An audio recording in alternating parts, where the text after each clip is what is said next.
ಎಲ್ರಿಗೂ ನಮಸ್ಕಾರ. ಈ ವಿಡಿಯೋ ನೋಡೋದಕ್ಕೆ ಮುಂಚೆ ನೀವು ಕಮೆಂಟ್ ಮಾಡಿ, ಲೈಕ್ ಮಾಡಿ, ಸಬ್ಸ್ಕ್ರೈಬ್ ಮಾಡಿ ಮತ್ತು ಬೇರೆಯವರಿಗೆ ಶೇರ್ ಮಾಡಿ. ಈ ವಿಡಿಯೋದಲ್ಲಿ ಮಂಗಳೂರಿನ ಸ್ಪೆಷಲ್ ಪತ್ರೊಡೆ ಮಾಡೋದು ಹೇಗೆ ಅಂತ ನಾನು ಈಗ ತೋರಿಸ್ತಾ ಇದ್ದೀನಿ. ಕೆಸುವಿನ ಎಲೆನ ಕ್ಲೀನಾಗಿ ವಾಶ್ ಮಾಡ್ಕೋಬೇಕು. ಅದು ಗಲೀಜಿರುತ್ತೆ. ಅದು ಕ್ಲೀನಾಗಿ ವಾಶ್ ಮಾಡಿ ಅದನ್ನೆಲ್ಲ ಜೋಡಿಸ್ಬೇಕು. ಎಲೆನ ಜೋಡಿಸಿ ಕಟ್ ಮಾಡ್ಕೋಬೇಕು. ನೋಡಿ, ನಾನು ಜೋಡಿಸ್ಕೊಳ್ತಾ ಇದ್ದೀನಿ ಇವಾಗ ಎಲ್ಲ. ಅದನ್ನು ಜೋಡಿಸಿ ಸಣ್ಣ ಸಣ್ಣಕ್ಕೆ ಕಟ್ ಮಾಡಬೇಕು.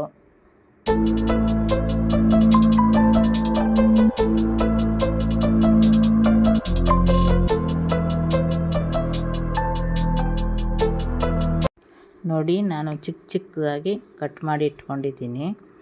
ಮತ್ತು ನಾನು 5 ಗಂಟೆ ಮುಂಚೆ ಅಕ್ಕಿ ತೊಳೆದು ಕ್ಲೀನಾಗಿ ನೆನೆ ಹಾಕಿದ್ದೀನಿ ನಾನು.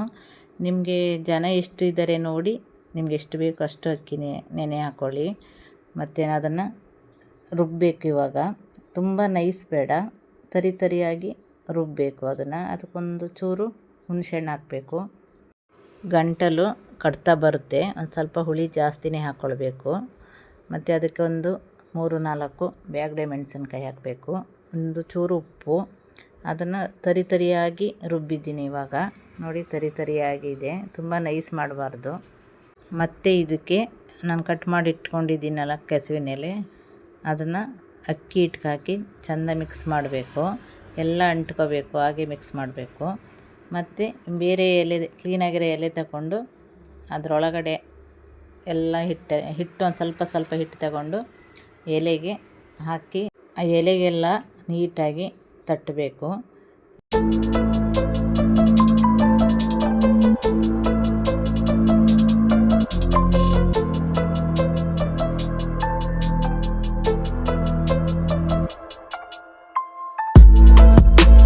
ಈ ಎಲೆನ ನೀಟಾಗಿ ಮಡಿಸ್ಬೇಕು. ಅದನ್ನು ಮಡಿಸಿ ಇಡ್ಲಿ ಪಾತ್ರೆ ಇರುತ್ತಲ್ಲ, ಆ ಪಾತ್ರೆಗೆ ಹಾಕಿ ಹಬೆಯಲ್ಲಿ ಬೇಯಿಸ್ಬೇಕು ನಾವು ಇವಾಗ. ನೋಡಿ, ಈ ಥರ 4 ಮೂಲೆನೂ ಮಡಿಸಿಡಬೇಕು. ಇಡ್ಲಿ ಪಾತ್ರೆಗೆ ಹಾಕಿ ಹಬೆಯಲ್ಲಿ ಬೇಯಿಸಬೇಕು. ನೋಡಿ, ನಾನೊಂದು ಸ್ವಲ್ಪ ನೀರು ಹಾಕಿದ್ದೀನಿ ಕೆಳಗಡೆ. ಅದರೊಳಗಡೆ ಒಂದು ಪ್ಲೇಟ್ ಇರುತ್ತಲ್ಲ, ಆ ಪ್ಲೇಟ್ ಮುಚ್ಚಬೇಕು. ಅದು ಕಡುಬೆಲ್ಲ ಮಾಡೋ ಪಾತ್ರೆ ನೋಡಿ, ಈ ಥರ ಒಂದ್ರ ಮೇಲೆ ಇಡಬೇಕು. ಎಲ್ಲ ನಾನು ಒಂದು 6-7 ಜೋಡಿಸಿಟ್ಟಿದ್ದೀನಿ. ಆಮೇಲೆ ಮುಚ್ಚಿ ಒಂದು 20 ನಿಮಿಷ ಅದು ಹಬೆಯಲ್ಲಿ ಬೇಯಬೇಕು. ಅದು ಬೇಯೋದ್ರೊಳಗೆ ನಾನು ಮಸಾಲೆಗೆ ರೆಡಿ ಮಾಡ್ಕೊಳ್ತೀನಿ. 1 ಸ್ಪೂನ್ ಎಣ್ಣೆ, 1-1.5 ಸ್ಪೂನು ಕೊತ್ತಂಬರಿ, ಒಂದು ಸ್ವಲ್ಪ ಜೀರಿಗೆ, 1 ಸ್ಪೂನ್ ಹಾಕ್ಕೊಳ್ಳಿ ಜೀರಿಗೆ. ನೀಟಾಗಿ ಫ್ರೈ ಮಾಡಿ.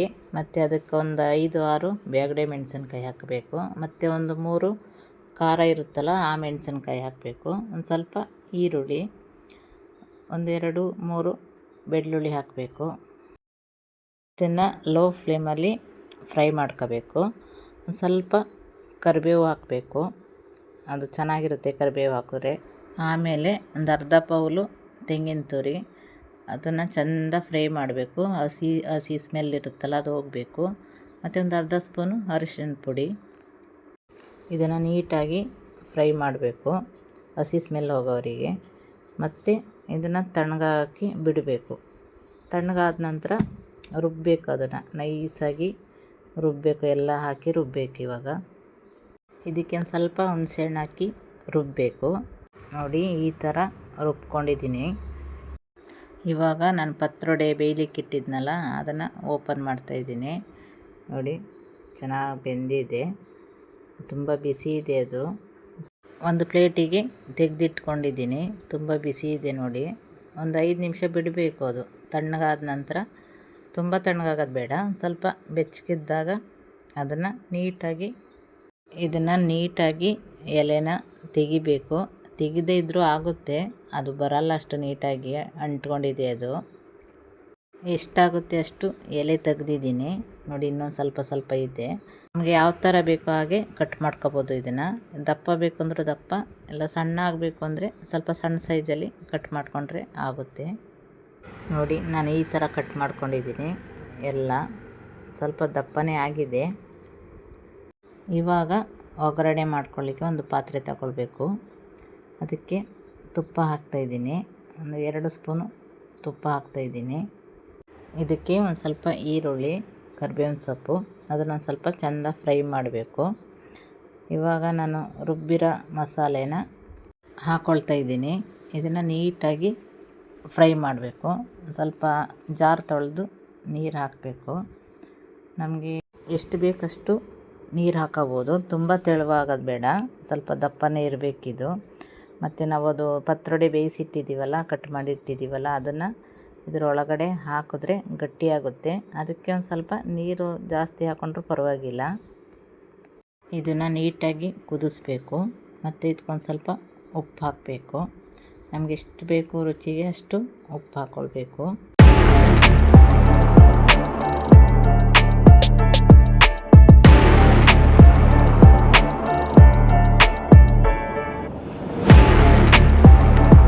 ಈ ಕುದಿದ ನಂತರ ಪತ್ರೊಡೆ ಕಟ್ ಮಾಡಿ ಇಟ್ಕೊಂಡಿದ್ದೀನಲ್ಲ, ಅದನ್ನು ಹಾಕಬೇಕು. ನೋಡಿ, ಇದೆಲ್ಲ ಹಾಕಿದ್ರೆ ಒಂದು 2 ನಿಮಿಷ ಆದ ನಂತರ ಗಟ್ಟಿಯಾಗುತ್ತೆ. ಮಸಾಲೆ ಎಲ್ಲ ಅದಕ್ಕೆ ಅಂಟ್ಕೊಳ್ಳೋ ಹಾಗೆ ಮಿಕ್ಸ್ ಮಾಡಿ. ಅದು ಒಂದು 2-3 ನಿಮಿಷ ಕುದಿಯುವಾಗಲೇ ಗಟ್ಟಿಯಾಗುತ್ತೆ.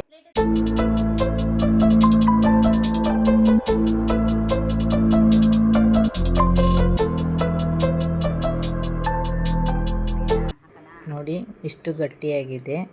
ನಾನು ಒಂದು ಪ್ಲೇಟಿಗೆ ಹಾಕ್ಕೊಳ್ತಾ ಇದ್ದೀನಿ. ನೀವು ಮನೆಯಲ್ಲಿ ಮಾಡಿ ವಿಡಿಯೋ ನೋಡಿ ಮಾಡಿ ಹೇಗಿದೆ ಅಂತ ಕಮೆಂಟ್ ಮಾಡಿ ನನಗೆ. Thank you.